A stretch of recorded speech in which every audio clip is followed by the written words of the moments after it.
नमस्कार, मैं हूं आपके साथ मेनका चौधरी।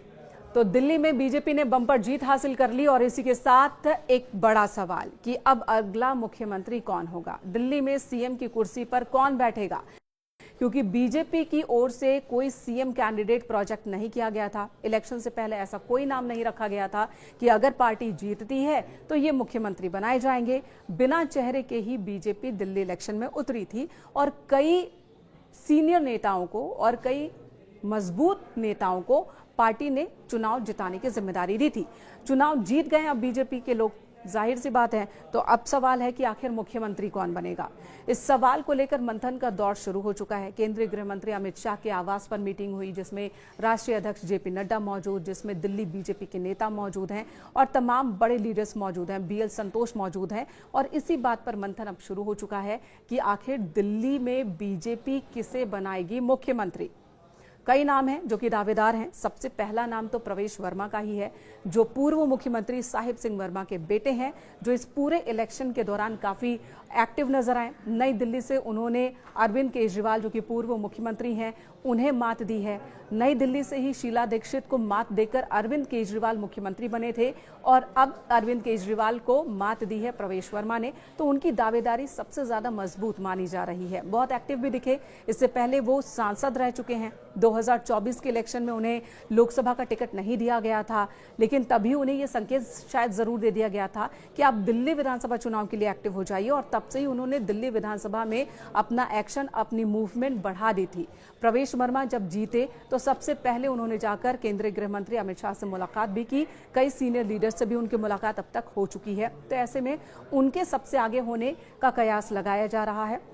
उनके संभावनाओं के पीछे एक और तर्क है, या कह सकते हैं कि परंपरा सी जो बन गई है कि नई दिल्ली से जो चुनाव जीतता है वही मुख्यमंत्री बनता है। और ये भी एक संयोग कह सकते हैं कि नई दिल्ली से जो पार्टी चुनाव जीतती है विधानसभा की, वो सत्ता में आ जाती है। पहले कांग्रेस लगातार नई दिल्ली से जीतती रही, शीला दीक्षित यहां से विधायक बनती रही और साथ ही साथ मुख्यमंत्री। शीला दीक्षित को मात दी अरविंद केजरीवाल ने, उनकी पार्टी सत्ता में आई और मुख्यमंत्री अरविंद केजरीवाल बनते रहे। अब नई दिल्ली से ही प्रवेश वर्मा ने केजरीवाल को हराया है, तो अब उनकी दावेदारी इस वजह से भी मजबूत मानी जा रही है।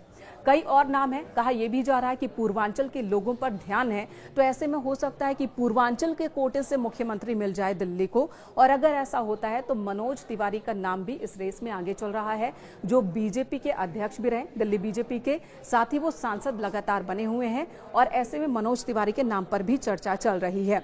बात महिला सीएम की भी हो रही है कि क्या दिल्ली को कोई महिला मुख्यमंत्री मिल सकती है इस बार।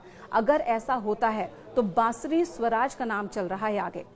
अगर ऐसा होता है तो बांसुरी स्वराज का नाम आगे चल रहा है। हालांकि राजनीति में वो अभी नई नहीं है, उनकी उम्र भी बहुत ज्यादा नहीं है, लेकिन बांसुरी स्वराज ने जिस तरह से राजनीति में कदम रखा और उनकी जो वाकपटुता है वो बहुत प्रभावी है। उन्हें देखकर उनकी मां पूर्व मुख्यमंत्री और दिल्ली की बहुत ही सीनियर लीडर सुषमा स्वराज की याद आ जाती है, जो अपनी बातों से बड़े बड़े नेताओं को चुप करा देती थी। तो बांसुरी के नाम की भी चर्चा हो रही है। कई और नाम हैं जो कि रेस में बताए जा रहे हैं। तो आखिर कौन बनेगा मुख्यमंत्री दिल्ली का, इस नाम पर मंथन अब भी चल रहा है। दिल्ली को अगला मुख्यमंत्री को लेकर उम्मीद है कि बहुत जल्दी ही पार्टी आलाकमान की ओर से फैसला ले लिया जाएगा। जातीय समीकरण साधना भी एक बहुत जरूरी फैक्टर होने वाला है। जब दिल्ली सीएम का पद के लिए चेहरा चुना जाएगा, नाम पर फैसला लिया जाएगा, विधायक दल का नेता अपने ही विधायकों में से विधायक दल का नेता को चुनेगा, यानी कि तमाम विधायक मिलकर विधायक दल का नेता चुनते हैं। हालांकि औपचारिक तौर पर, अनौपचारिक तौर पर अंतिम फैसला पार्टी आलाकमान का ही होगा।